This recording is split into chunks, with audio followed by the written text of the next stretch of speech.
उत्तर प्रदेश के एक छोटे से कस्बे सीतापुर में किसान का बेटा अमन पैदा हुआ। गांव की कच्ची गलियों में पला बढ़ा यह बच्चा दिन रात संघर्ष देखता रहा। पिता छोटे किसान थे जिनकी जमीन बंजर और कर्ज में डूबी हुई थी। मां दिन रात घर चलाने की कोशिश करती, लेकिन अक्सर चूल्हा अध पका ही रह जाता। अमन बचपन से ही देखता रहा कि खेत में मेहनत करने के बाद भी पिता को बिचौलियों के आगे झुकना पड़ता। पैसों की तंगी, टूटी चप्पलें, फटी यूनिफॉर्म और स्कूल की फीस जमा करने में होने वाली दिक्कतें, यही उसका बचपन था। लेकिन उसकी आंखों में सपना था। वह अपने हालात बदलकर कुछ ऐसा करेगा जिससे उसके माता पिता गर्व से सिर उठा सके। स्कूल में विज्ञान का एक लेक्चर उसके जीवन का टर्निंग पॉइंट बना। अध्यापक बता रहे थे कि कैसे कृत्रिम बुद्धिमत्ता, एआई और नई तकनीक दुनिया को बदल रही है। क्लास खत्म होने के बाद अमन ने शिक्षक से पूछा, सर, क्या किसान की जिंदगी भी इन तकनीकों से बदल सकती है? शिक्षक ने मुस्कुराकर कहा, क्यों नहीं बेटा, असली क्रांति तभी होगी जब गांव का बच्चा तकनीक को समझेगा और खेतों तक पहुंचाएगा। ये शब्द अमन के दिल में आग की तरह जल उठे। उसी दिन से उसने ठान लिया, वह टेक्नोलॉजी सीखेगा और किसानों की जिंदगी बदल देगा। अमन के पास पढ़ाई के लिए संसाधन नहीं थे। घर में न लैपटॉप न इंटरनेट, मोबाइल भी पिता का छोटा सा कीपैड वाला फोन था। लेकिन जहां चाह वहां रहा। वह रोज शाम को साइकिल से 10 किलोमीटर दूर शहर के साइबर कैफे जाता। वहां 1 घंटे इंटरनेट इस्तेमाल करके कोडिंग और टेक्नोलॉजी पर वीडियो देखता। कई बार पैसे न होने पर मालिक से विनती करता, भैया आज मैं नोट्स बना लूं, कल पैसे दे दूंगा। स्कूल में उसके साथियों ने मजाक उड़ाया, अरे तू किसान का बेटा आईटी इंजीनियर बनेगा, छोड़ ये सब, बैल हल पकड़। लेकिन अमन ने मजाक को अपने आत्मविश्वास पर हावी नहीं होने दिया। उसने मन में कहा, एक दिन यही लोग मेरी मिसाल देंगे। 12वीं पास करने के बाद अमन के लिए आगे पढ़ाई करना लगभग असंभव लग रहा था। फीस कहां से आती? तभी गांव में सरकारी स्कॉलरशिप परीक्षा की खबर आई।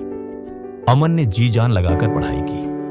रात में लालटेन की रोशनी में पढ़ते पढ़ते आंखें जल जाती, लेकिन वह रुकता नहीं। खेत की मेड़ पर बैठकर गणित के सवाल हल करता और साइबर कैफे से मुफ्त नोट्स डाउनलोड करता। आखिरकार परिणाम आया। अमन पूरे जिले में प्रथम आया और उसे दिल्ली की एक नामी यूनिवर्सिटी में पढ़ाई के लिए छात्रवृत्ति मिली। पहली बार दिल्ली आकर अमन दंग रह गया। ऊंची ऊंची इमारतें, चमकदार मॉल, ऐसी क्लासरूम, ये सब उसकी कल्पना से परे था।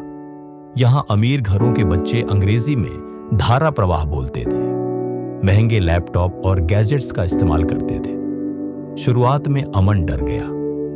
क्लास में जब उसने टूटी फूटी अंग्रेजी में सवाल पूछा तो कई बच्चों ने हंस दिया। एक पल को उसे लगा कि शायद वह यहां फिट नहीं होगा।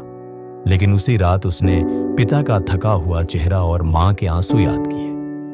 उसने मन में कहा, मैं यहां हारने नहीं आया, बल्कि इतिहास रचने आया हूं। कॉलेज में हर साल स्टार्टअप आइडिया प्रतियोगिता होती थी। अमन ने ठान लिया कि वह इसमें हिस्सा लेगा। उसने एक ऐसा विचार सोचा जिससे किसानों को फायदा हो। स्मार्ट वाटर मैनेजमेंट सिस्टम, एक ऐसा ऐप और सेंसर सिस्टम जो मिट्टी की नमी, मौसम और फसल की जरूरत के हिसाब से किसानों को पानी देने की सटीक जानकारी दे सके। लेकिन समस्या यह थी कि उसके पास लैपटॉप और उपकरण नहीं थे। दोस्तों से उधार लिए हुए पार्ट्स, फेंकी हुई वायर और कबाड़ से उसने प्रोटोटाइप तैयार किया। दिन रात की मेहनत से उसका मॉडल तैयार हुआ। प्रतियोगिता के दिन उसका सिस्टम बीच में ही बंद हो गया। दर्शक हंसने लगे, गांव का लड़का आया है टेक्नोलॉजी बनाने। जज भी निराश दिखे। अमन की आंखों में आंसू आ गए। लेकिन तभी उसे अपने अध्यापक के शब्द याद आए, असली विजेता वही है जो हालात को बदल दे। उसने मंच पर ही सिस्टम को खोला, गलती ढूंढी और तुरंत सुधार किया।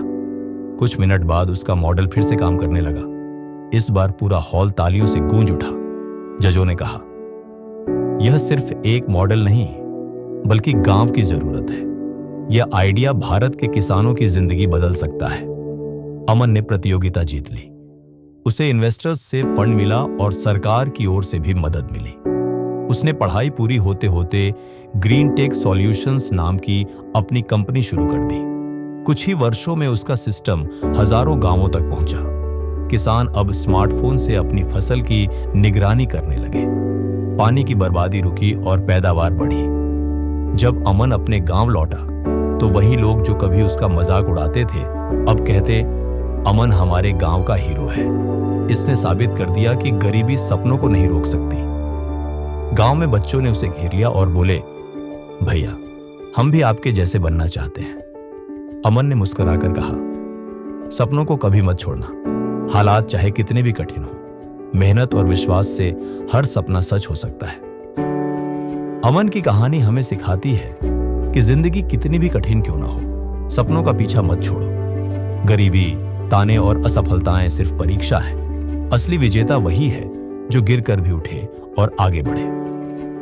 अमन ने किसान का बेटा होकर भी तकनीक की दुनिया में इतिहास रच दिया।